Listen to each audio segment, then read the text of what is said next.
ओम नमः सिद्धेभ्य नमो जीर्णाणम। सभी को सादर शुद्धात्म वंदन। आज माँ कृष्ण दशमी का यह शुभ मंगल पावन दिवस है और प्रतिदिन प्रसारित होने वाले सोनगढ़ संदेश में से आज जो संदेश हमें प्राप्त हुआ है वह पूज्य गुरुदेव श्री के वचनामृत के 66 बोल के आधार से प्राप्त हुआ है। तो चलिए पढ़ते हैं आज का यह संदेश। यहाँ पर संसार का स्वरूप बताया है कि संसार किसे कहा है। स्त्री, पुत्र, परिवार वह कहीं संसार नहीं है।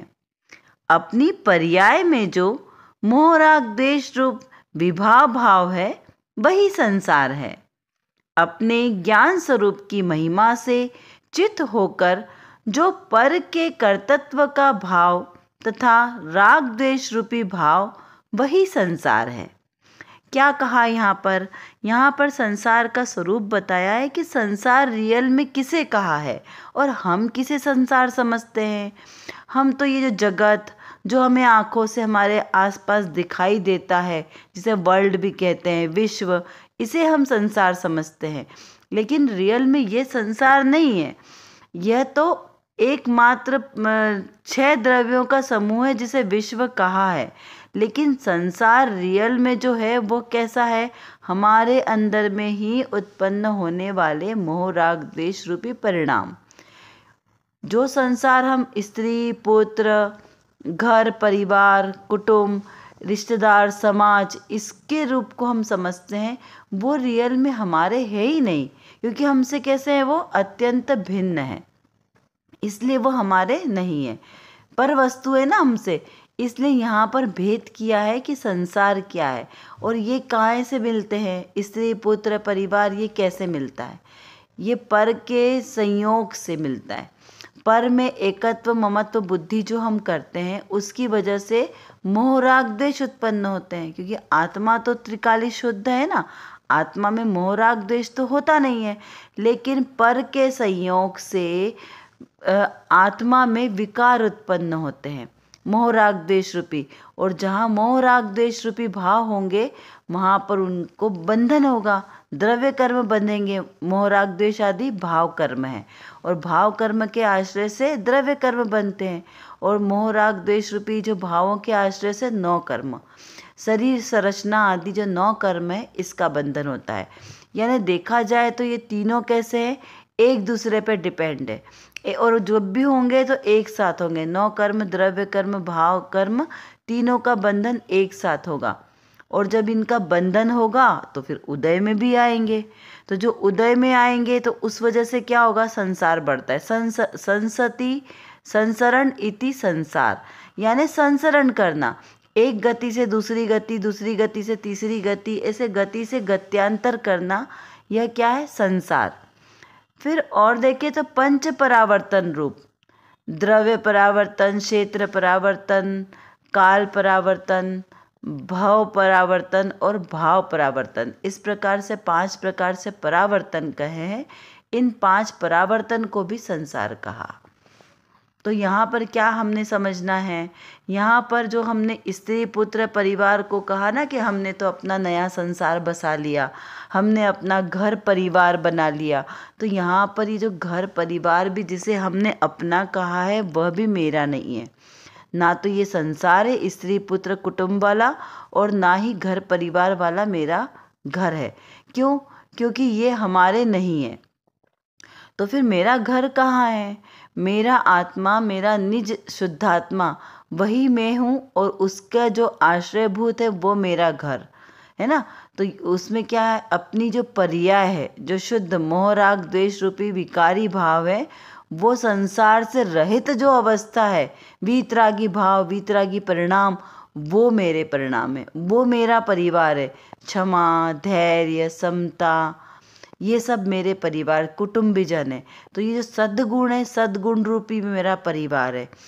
अनेकांत मेरा धर्म है। सौंदर्य कौन सी है? मेरी सादगी, मेरी जीवन शैली, वो मेरा सौंदर्य। तो ऐसा जो आत्मिक गुण है ना, आत्मिक गुणों का परिवार, अनंत शक्तियों का, ये मेरा परिवार है। क्यों? क्यों मेरा परिवार है? क्योंकि ये मेरे आत्मिक गुण है ना। तो मेरी आत्मा में और आत्मा से रिलेटेड जितनी भी चीज़ें, वो मेरा परिवार है, वो मेरा संसार है। आत्मा में कैसा है? अनंत शक्तियाँ भरी है, अनंत गुण है, अनंत उसकी आत्मा के शुद्ध शुद्ध पर्याय। तो उसमें अपनत्व होगा, उसमें एकपना होगा, तो हमारा आगे जो है संसार नहीं बढ़ेगा। कौन सा? ये जो दुख रूप संसार है, ये जो संसार है जो हमें आंखों से दिखाई देता है, ये दुख रूप है, क्योंकि संयोग के आश्रय से बना है। और जो संयोग के आश्रय से बनता है उसका वियोग तो निश्चित है। जो जिसका संयोग होगा उसका एक दिन वियोग भी होना निश्चित है। तो वहाँ पर सुख तो है ही नहीं, दुख ही दुख है। इस संसार में सुख नाम का गुण नहीं है। क्या है? वहाँ पर दुख है। और सुख कहाँ है? तो एकमात्र मेरे निःशुद्धात्मा में ही सुख है। तो सुख रूपी जो जितने भी गुण हैं, सद्गुण, वो सब मेरे आत्मा के गुण हैं और वो मेरा संसार है। ऐसा हमें यहाँ पर समझना है और इस पर संसार से हमें विरक्ति लानी है और स्व संसार के प्रति आसक्ति लानी है। चलिए अब देखते हैं आज की रत्न कणिका में कौन सी विशेष बात आई है। यह आज पद्मनंदी पंचविंशति में जो जिनवर स्तवन है उसके 10वें नंबर के श्लोक का जो अर्थ है उसके आधार से आज की रत्न कणिका हमें प्राप्त हुई है। तो चलिए देखते हैं।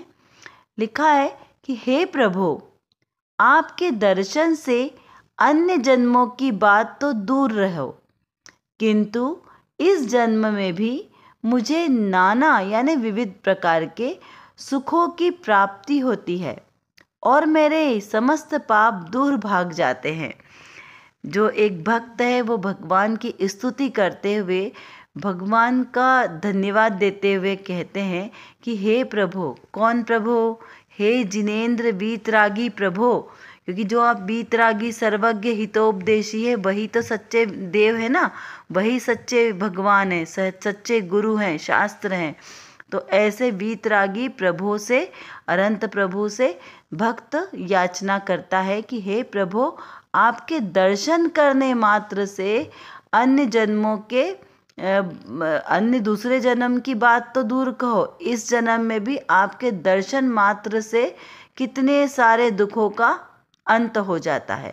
तो यहाँ पर क्या बताया कि क्या मात्र दर्शन करने से दुख दूर होते हैं कि नहीं? जो भगवान का दर्शन करना यानी उनके गुणों का गुणानुवाद करना और ऐसा ही मैं हूँ ऐसा चिंतन करना कि जैसा प्रभु आप हो वैसे ही मैं भी अनंत गुणशाली हूँ। क्यों? क्योंकि आप भी तो जीव द्रव्य हो और मैं भी कैसा हूँ? जीव द्रव्य हूँ। तो जितने गुण अनंत आप में हैं उतने ही अनंत गुण मेरे में भी है। जैसे आपने शुद्ध पर्याय प्रकट किए वैसा ही शुद्ध स्वभाव वाला मैं हूँ। तो ऐसा भगवान के साथ अपना जब मिलान हो और भगवान के सुख स्वरूप को देखकर अपने सुख स्वरूप का भान हो, तब भगवान के दर्शन करना सार्थक हुआ। मात्र उनकी प्रतिमा को देखकर आना और हाथ जोड़कर चावल चढ़ाकर आ जाना, ये तो दूर दर्शन हुआ, क्योंकि आपने दूर से दर्शन किया ना।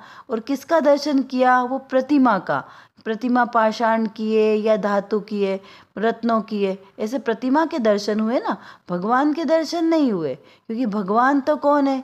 जीवत्व शक्ति से परिपूर्ण है, चैतन्यता से परिपूर्ण ऐसे हैं भगवान।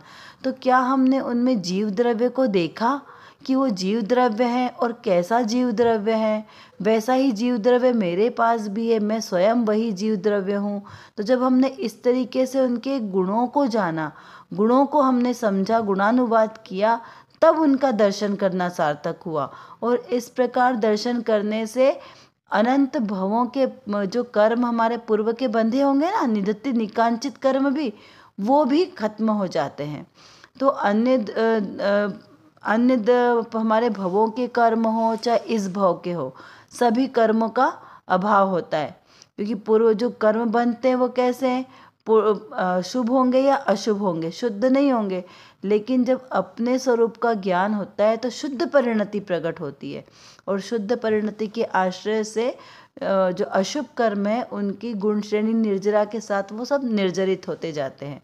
तो इस प्रकार यहाँ पर कहा कि इस जन्म में भी मुझे अनेकों प्रकार के जो सुखों की प्राप्ति होती है वो किससे होती है? आपके दर्शन करने मात्र से, क्योंकि भगवान के दर्शन करने से कषायों की मंदता होती है, परिणामों में विशुद्धता आती है। और कषाय की मंदता होना, परिणाम में विशुद्धता आना, ये पुण्य बंध का कारण है।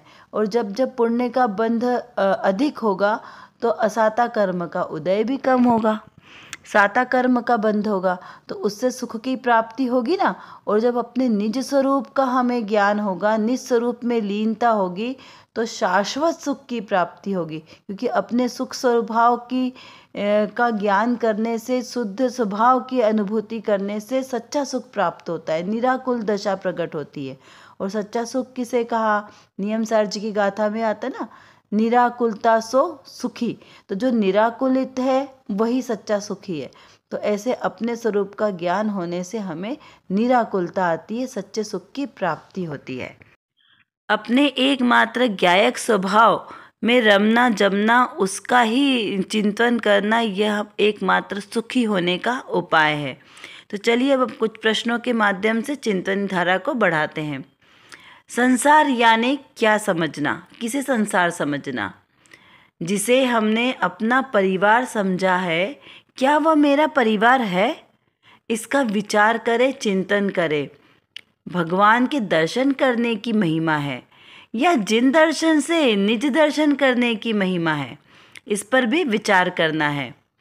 श्री जिनेंद्र भगवान के दर्शन से सुख की प्राप्ति होती है, इसका क्या अर्थ समझना, क्या उसका विचार करना है ना, इस पर चिंतन करना है हमें कि किस प्रकार जिनेंद्र भगवान के दर्शन करने से सुख की प्राप्ति होती है।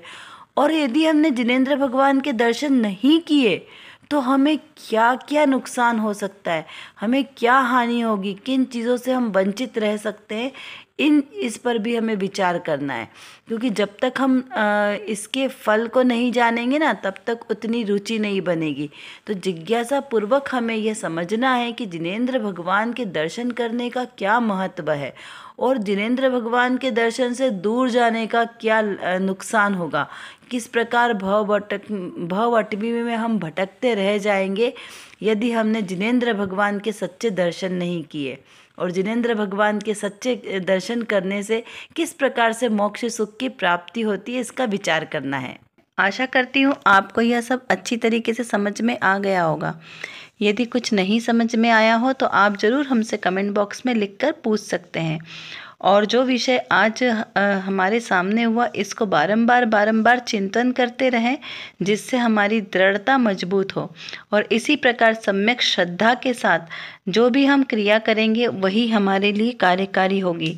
अतः सम्यक दर्शन, सम्यक ज्ञान और सम्यक चारित्र के साथ हम भी अपने ऐसे रत्नत्रय को प्रकट करें, सच्चा श्रद्धान करें। इसी पवित्र शुभ भावनाओं के साथ आप सभी को सादर जय जिनेंद्र।